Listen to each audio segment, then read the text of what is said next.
മുംബൈ ഭദ്രാസനത്തിന്റെ മറ്റൊരു പ്രോജക്റ്റാണ് മാനസിക വളർച്ചയെത്തിയിട്ടില്ലാത്ത കുട്ടികൾക്കായുള്ള സ്കൂൾ.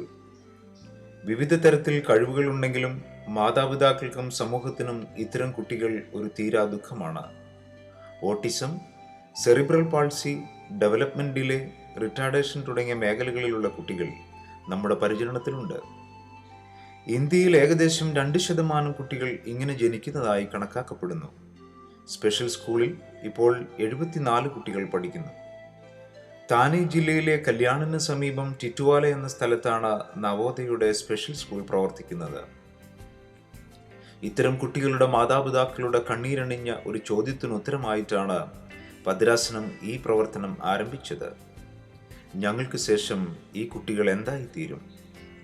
ഭദ്രാസനത്തിന്റെ ഉത്തരമാവട്ടെ, ഈ കുട്ടികളിൽ കുറച്ചു പേർക്കെങ്കിലും ജീവിതാന്ത്യം വരെ തണൽ നൽകുന്ന ഒരു പുനരധിവാസ കേന്ദ്രം ആരംഭിക്കുക എന്നതായിരുന്നു.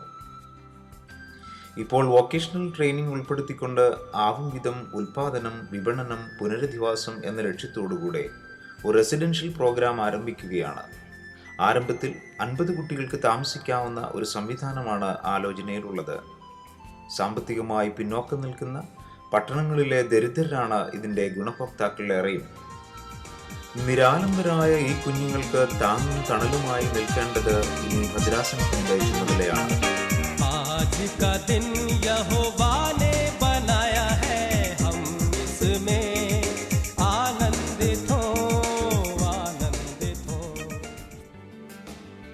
അനേകം മാതാപിതാക്കളുടെ സ്വപ്നമാണ് Marthoma residential school. 2013 ISO certificate ലഭിച്ച ഈ സ്കൂൾ 2015 മഹാരാഷ്ട്ര ഗവൺമെന്റിൽ നിന്നും എ ഗ്രേഡ് സർട്ടിഫിക്കറ്റ് നേടുകയും ഇന്ന് താനെ ജില്ലയിൽ ഒരു അഭിമാന സ്ഥാപനമായി നിലകൊള്ളുകയും ചെയ്യുന്നു.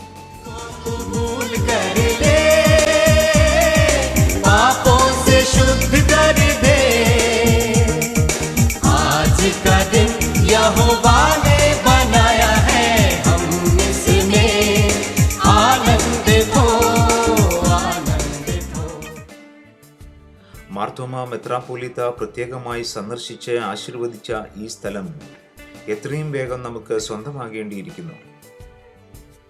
പ്രകാശപ്പെട്ടതായി തീരുവാൻ തക്കവണ്ണം നിന്റെ കൃപ ഞങ്ങളോടുകൂടി ഇരിക്കണമേ, അനുഗ്രഹിക്കണമേ, ആശീർവദിക്കണമേ. യേശു നാമത്തിൽ തന്നെ ആമേൻ.